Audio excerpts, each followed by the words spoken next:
Okay, so I want you to picture a scenario and, be honest with yourself about how you'd react in this moment.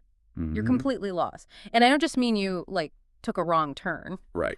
Not just recalculating. No, no. I mean that kind of existential dread, middle of nowhere, 0 bars on your phone, kind of lost. Okay, I'm with you. High stakes, no direction. Panic is definitely setting in. Right. And you're trying to find a location that is absolutely crucial. Maybe it's a life-changing meeting, a secret destination, the one place where everything is finally supposed to make sense. But you're flying blind. Totally blind, no map, no GPS. The territory all around you is just completely alien.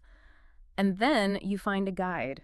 A relief. A huge relief. This guide looks at you. They see how completely confused you are. They see the panic in your eyes, and they say, okay, relax. I know exactly where you need to go. Just meet me at the metro station down the street. That sounds great. I can do that. The concrete instruction, a landmark. Exactly. It's something to hold on to. So you go. You struggle. You navigate traffic. You dodge pedestrians. You finally get to the station. You're sweating. You're tired. But you made it. You feel like you've accomplished the You mission. do. And then the guide shows up, looks at you, and says, "Great, you made it. But this isn't the destination." Oh. In fact, they say, "I never intended for us to stay here. I just needed you to get here so I could show you where we are actually going." So, wait, Yay. they lied. Technically, Oh. yes, they gave you a false destination. But here's the question we're really wrestling with today. And it's a question that just tears a hole right through our standard ideas of morality and truth. Okay. Was that lie actually the most truthful thing they could have done? Ooh. I like that. I Mhm. really like that. Because if they had told you the real destination from the start, I wouldn't have known how to find it. Yeah. I lacked the reference points. If they described the final spot, it would have just sounded like complete gibberish to me. yeah, it would have been just noise. This is fascinating. You're talking about the lie as a functional tool. Yeah. Or maybe the strategic deception, something like that. Exactly. And this isn't just some hypothetical navigation problem. We are looking at a stack of notes today titled The Ascent of Consciousness. And it draws on some really heavy hitters, Ashtavakra, the concepts of Sakar versus Nirakar, deep Indian philosophy.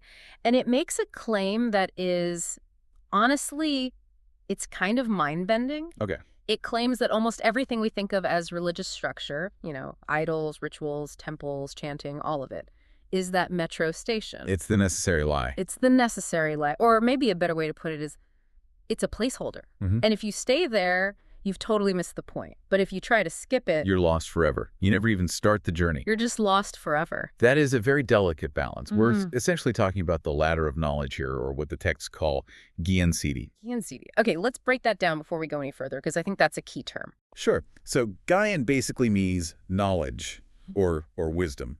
And Siddhi is a ladder or a staircase. A ladder of knowledge. Exactly.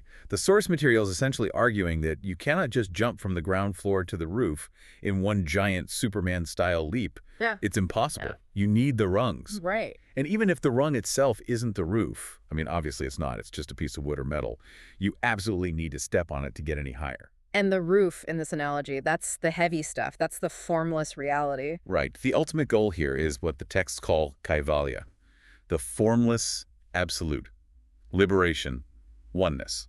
Which all sounds great, but if I told you right now, hey, go find the formless absolute, what do you do? Where do you even start? I stare at the wall. I mean, I have no idea what that means in a practical sense. It's way too abstract. Exactly. It's like trying to grab a cloud.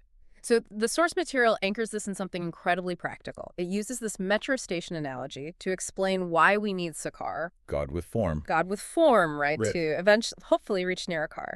God without form. And I think it's really important to pause here and say to you, the listener, don't let the Sanskrit terms scare you off. Yeah, that's a good point. Because what we are really truly talking about is, well, it's about mental bandwidth. Mental bandwidth. What do you mean by that? Well, the source material makes this point, that our minds, our human minds, are designed to latch onto things. Right.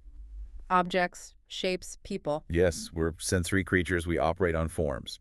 So asking the human mind to focus on nothingness or pure consciousness without any training, it's like asking a 1990s computer to run a modern 4K video game. It just crashes, doesn't have the hardware. It doesn't have the hardware for it yet. The file is too big, too complex. So the lie, telling me to go to the station, is actually a kind of software upgrade for the mind. Ideally, yes. That's the whole point. It's an upgrade for your understanding. And this is really the core mission of this deep dive today. We're going to explore how we move from needing those concrete forms, those metro stations, to finding a kind of freedom that is totally and completely internal.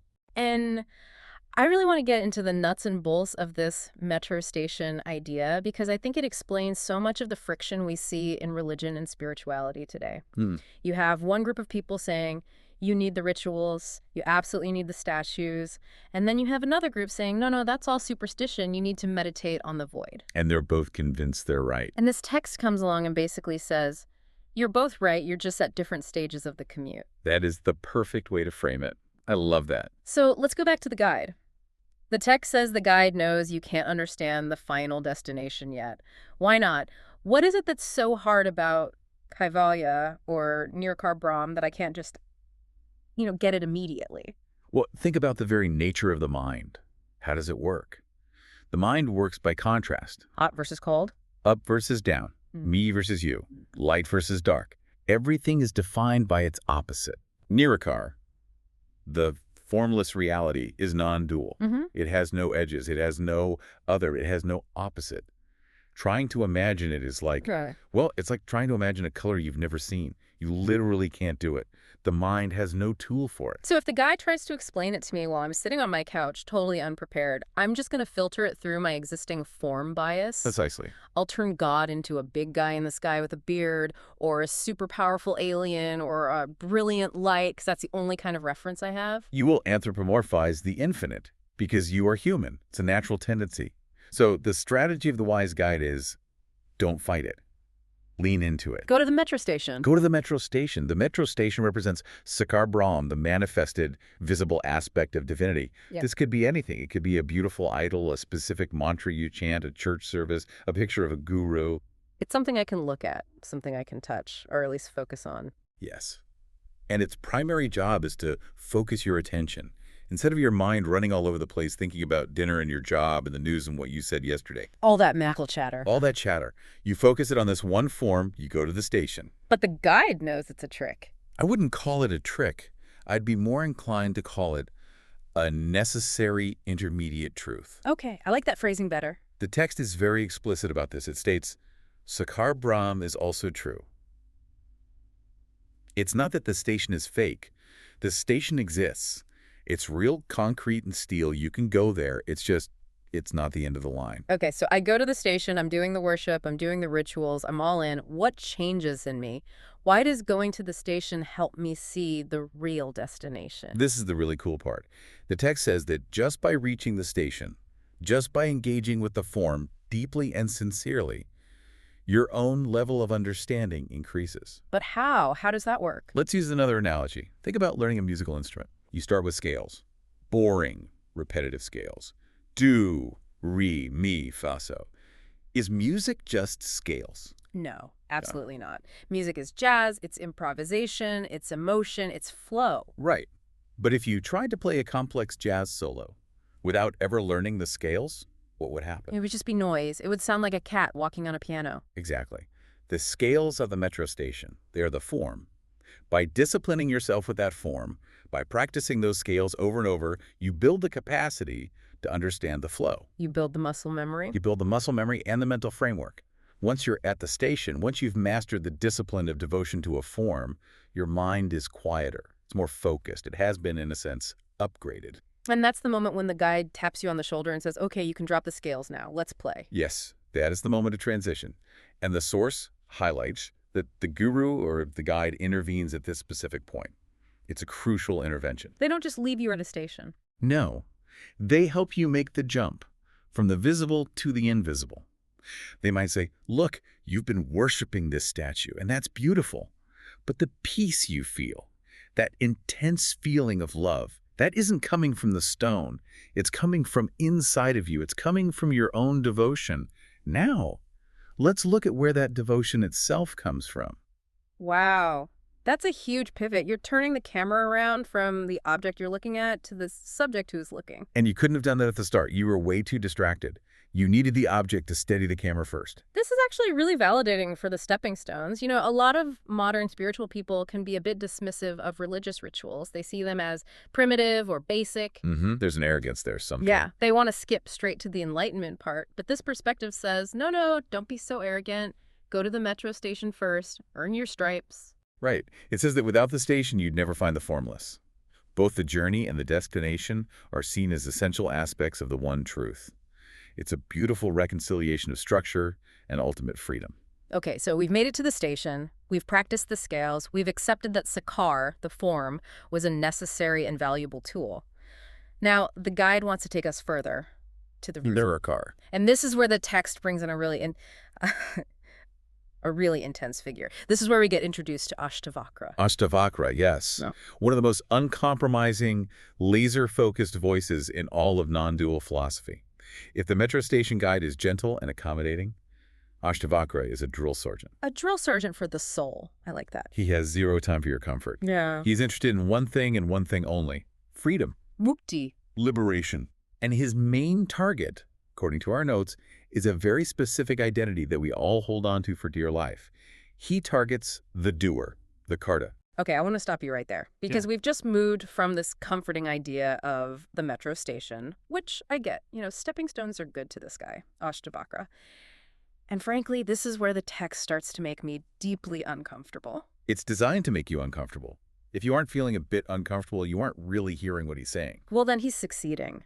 Because the notes say his main target is the doer. And the claim, the central claim, is that the root of all my misery, all my stress, all my bondage is the belief that I am doing things. That is the core thesis, yes. But I am doing things. I drove to the studio today. I made the coffee this morning. I'm paying my mortgage. I'm talking to you right now. If I just stop doing, my entire life falls apart. So is he saying I should just sit on the couch and wait for the universe to pay my bills? That is the classic objection. And it's probably the most common misunderstanding of this entire philosophy. So help me understand it. Ashtavakra isn't saying actions shouldn't happen. He isn't saying you shouldn't drive your car or pay your bills. The bills get paid. The car gets driven. Then what is he saying? Because it really sounds like he's saying you don't exist. He's asking a much deeper question. He's asking, who is driving? Who is paying the bill? Me. This guy. The one with the name on the driver's license. The one whose bank account is about to be empty. Let's just look at the biology for a second. When you drove here, did you consciously fire every single neuron required to coordinate your hands on the steering wheel? No, of course not. Did you manually pump the blood through your heart to keep your brain oxygenated? Did you tell your stomach to digest your breakfast, to give your muscles energy? Did you decide to release the exact right amount of neurotransmitters that allowed you to focus on the road and not the billboard? Well, no, that's all autonomic. That's just the machine running. That's biology. Right. A huge, huge percentage of your actions are just the machine running. It's nature doing what nature does. Ashtavakra takes it a radical step further. He says your thoughts are just part of the machine too. The decision to drink coffee, he would say that was just a complex firing of synapses based on a caffeine addiction, a sleep deficit from last night, and the smell of the beans in the air. It happened to you. It wasn't done by you. Okay, that's a little terrifying. It sounds like pure determinism, like I'm just a puppet made of meat. It feels like being a puppet if you think you're the body. If you identify with the meat, then yes, you are a puppet of cause and effect, of physics. But Ashtavakra flips the entire script. He says, you aren't the puppet. What am I then? You're the audience. The audience. You are the Sakshi, the witness. Sakshipav. Yes. Sakshipava, the witness attitude. Think about it this way. You mentioned paying the mortgage earlier. That feels heavy, right? It carries a weight. It feels incredibly heavy. It's stressful. I wake up at 3 a.m. worrying about it sometimes. Why? What's the source of the stress? Because if I don't pay it, I lose the house. It's on me. My name is on the deed. I'm responsible. It's on me. That right there, that single thought, is the karta sentiment. That is the doer taking ownership of the action. And because you claim ownership of the action, I must pay, you are forced to also claim ownership of the anxiety. You claim the burden. So if I adopt this witness attitude, what? do I just watch my bank account drain and say, oh, look, the numbers are going down. How interesting. That seems irresponsible. No, no. You still pay the mortgage. The hand still writes the check or clicks the button. The mind still does the math. The body still goes to work to earn the money. All of that continues. But the deep, quiet part of you doesn't carry the anxiety of it. How is that possible? You realize this body-mind organism has a house. This organism needs to perform an action to keep the house. The payment is happening. But you don't attach your self-worth or your existential peace to that transaction. You observe it happening. That sounds incredibly difficult. I mean, it sounds almost impossible to create that kind of detachment. It is the hardest thing in the world because we are completely addicted to being the doer. It's our primary identity. But the source material uses a really sticky analogy to help visualize it.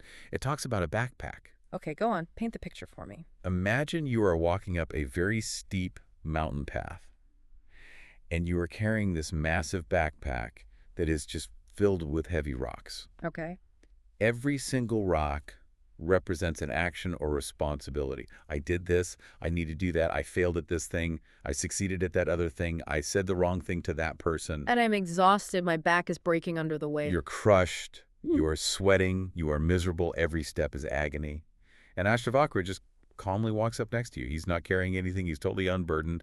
And he asks, why are you carrying that? And I say, well, it's my pack. It's my life. I have to carry my actions, my responsibilities. What does he say? I don't know. What does he say? He looks at you and he says, that pack belongs to the body. You're not the body. Just put it down.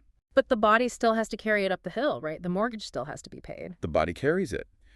But you, the conscious observer, don't have to feel the crushing weight of it. You walk alongside the body. You watch the body carry the pack. You might even encourage the body, saying, keep going. But you don't say, I am carrying this heavy load. You say, carrying is happening. That's the shift. That's the entire game right there. From I am doing to doing is happening. Exactly. And this connects directly to the concept of karma. The text says it very clearly. As long as you identify as the karta, the doer, then the actions and their fruits, their consequences, blind you. If you sign for the package, you have to take what's inside. Perfect analogy. If you say, I did this, you have to take the good and the bad consequences. Yeah. But if you realize you are the witness, karma cannot stick to you. Just glides off. Like water off a lotus leaf. The source gives us another beautiful metaphor here, which is the smoke in the sky. Oh, I remember this one from the notes. I really liked this visual. It's very powerful. It really is. Imagine the sky. Blue, vast, infinite, clear. Now imagine a plume of thick black smoke rising through it from a factory down below. Maybe it's toxic, ugly smoke. From the ground, it looks like the sky's getting dirty, right? It looks like the smoke is choking the atmosphere. Yeah, it looks like a big, ugly smear on the horizon. But does the smoke actually stick to the space? Does the sky itself get stained? When the wind eventually blows that smoke away, does the sky need to be scrubbed clean? No. Once the wind blows the smoke away, the sky is exactly as it was. It's pristine. It's completely unaffected. Exactly. The sky was just the container, the background, the space in which the smoke appeared and disappeared. In the same way, the source argues that your soul, your true self, your Atman, is the sky. And all your actions, the good, the bad, the mortgage payments, the traffic jams, the arguments, the successes, they're all just smoke. And the doer mentality is the mistake of thinking I am the smoke. Yes, that's it. If you think you are the smoke, then you are blown around by the wind. You are scattered. You are temporary. You are trapped. But if you identify as the witness, you are the sky. The smoke passes through you, things happen in your presence, but they cannot touch your fundamental nature. This sounds incredibly, incredibly freeing. I mean, just imagine the relief of realizing, oh, I didn't actually mess up my life. The body messed up. The mind messed up. I'm just Lafaya. I'm just the guy watching the security footage of it all. It is the ultimate relief. It's what the text ultimately mean by Kaivalya liberation. But, and there's a huge but here, I have to play devil's advocate because this sounds really, really dangerous. In the wrong hands, with the wrong understanding, it is extremely dangerous. Right. I mean, if I truly deeply convince myself that I am not the doer, that actions just happen through this body, what is stopping me from walking into a bank, taking all the cash, maybe shooting the guard, and then telling the judge, Your Honor, I didn't rob the bank. My hand grabbed the gun, my legs walked in, my vocal cords demanded the money, but I, the pure witness, was just watching the movie unfold. I'm the sky, baby. It wasn't me. It was my biology defense. Oh. Philosophical get-out-of-jail-free card. That's exactly. It sounds like the ultimate way to dodge all responsibility. A sociopath would absolutely love this philosophy. I felt like hurting him, so the body hurt him. Not my fault. I'm enlightened. You are hitting on a debate that has raged in Indian philosophy for centuries. It's the inherent tension between dharma, which is duty and morality, and moksha, which is liberation. And the question is, if you are liberated, do you still have to follow the rules? That's the question. What does our source text say about this? Does it give the bank robber a pass? It gives a hard, unequivocal no. Absolutely not. But the reasoning is fascinating. It's not because of a rule book. It's not because God says stealing is bad. It's because of the very nature of the ego. Explain that. Connect the dots for me there. Okay, let's analyze the bank robbery. Why does a person rob a bank? What's the fundamental motivation? Greed. Desperation. I want money. I want to buy a Ferrari. I want to feel powerful. You want money, you want the Ferrari, you think your personal happiness is more important than the safety of the teller or the property of the depositors. Robbing a bank requires a massive, swollen ego. Right. It requires a very, very strong sense of, I am separate from you, and I need to take from you to satisfy me. Okay, I see that. It's an inherently selfish act. It's all about the me, me, me. Right. Now, remember what the witness state is.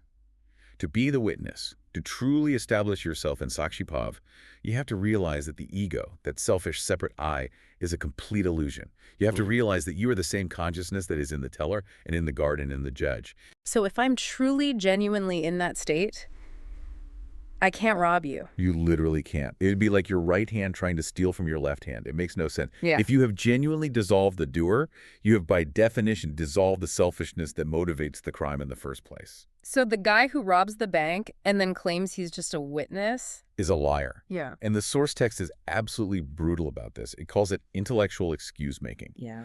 It says if someone claims the soul does nothing, while intentionally hurting others, they are lying to themselves and everyone else. They are still completely stuck in Havima. Body consciousness? Body consciousness.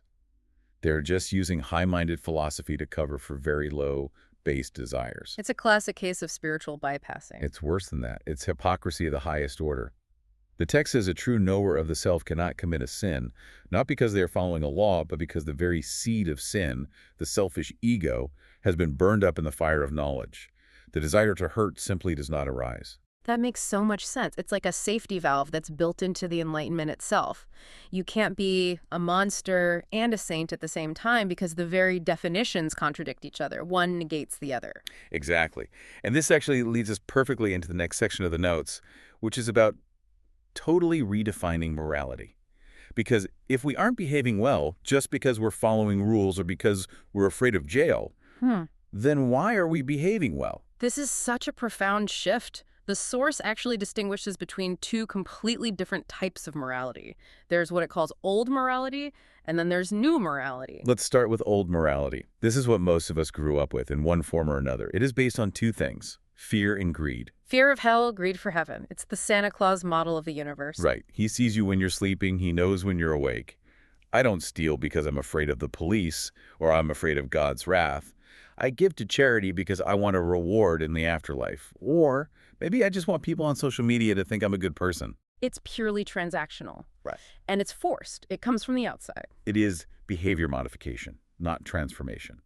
The source has a great analogy for this. It's like putting a muzzle on an aggressive dog. The dog isn't biting you anymore, but it wants to bite you. The aggression, the desire is still there.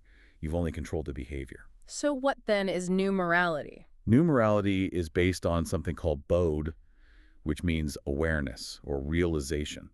And how does that differ from the muzzle on the dog? When you realize that God is not some external judge sitting on a cloud with a clipboard, but is actually your own deepest consciousness. When you have that moment of recognition that I am that, morality becomes spontaneous. It becomes internal. It's no longer an external imposition. You don't need a rule book to tell you not to hate someone. No, because hate feels completely foreign to your actual nature. You don't need a commandment to tell you to be kind, because kindness is just what flows out of you when the ego is out of the way. The source uses the word freedom here, which I found interesting. Yes, and this is key. True ethics, true morality comes from freedom, not from compulsion. You are good because it is your nature to be good, not because you are being forced to be. It is the difference between the dog with the muzzle and a dog that is just naturally gentle. The gentle dog doesn't need a muzzle. It's safe to be around because of its inherent nature. That just sounds like a much more, I don't know, a much more dignified way to live. Dignity is the perfect word for it. It restores dignity to the human experience. We aren't just flawed sinners constantly trying to follow rules. We are divinity trying to remember itself. And this massive shift just ripples out into everything. I mean, it even changes how we pray. This part of the notes really grabbed me, this idea of the evolution of prayer. It's a huge shift. How did you grow up thinking of prayer? Be honest. Oh, honestly, a wish list. A celestial vending machine. Dear God, please help me pass this test. Please let my team win. Please fix my car. And if you do all that, I promise I'll be really, really good this week. That is the doer praying. The doer feels incomplete, it feels lacking, so the doer demands things from the outside to feel whole. The doer sees God as totally other, someone up there who has all this stuff I need down here. But the source asks a critical question. How does this dynamic change when you shift from being the doer to being the witness? Well, if I'm the witness, and I know deep down that I'm not this limited body or this chaotic mind, what is there to ask for? The witness is already whole, already complete. The sky doesn't need to pray for more air. It is the air. So prayer stops being a list of demands. Exactly. Prayer moves from demand to silence. It stops being a transaction. I give you worship, you give me stuff, and it becomes a state of being. The text describes it beautifully as simply gratitude and silence. It's just resting in that awareness, not asking for anything. Yes. It's the difference between begging a king for a favor you might not get and sitting with your best friend in comfortable, trusting silence. The desperation is gone. You aren't trying to get anything. You were just enjoying the presence of that which you are. And this brings us right to the ultimate conclusion of the source material, the final identity shift. This is the peak of the mountain, the aha moment where everything we've been discussing, the metro station, the doer, the witness, morality, it all converges into one point. And that point is a heavy statement. The text says, God is not a concept to be believed in. God is your own consciousness. Just let that sink in for a second. God is your own consciousness. It completely removes the distance. As long as God is up there and I am down here, there is separation. And where there's separation, there is fear, there is doubt, there's a need to bargain. But if you recognize truly, I am not the body or the mind, I am this pure consciousness, then the whole question of God just it dissolves. You don't have to believe in your own existence. You know you exist. You just are. And then the result of that realization, according to the notes, is that life fills with effortless dignity and peace. Effortless, that is the key word.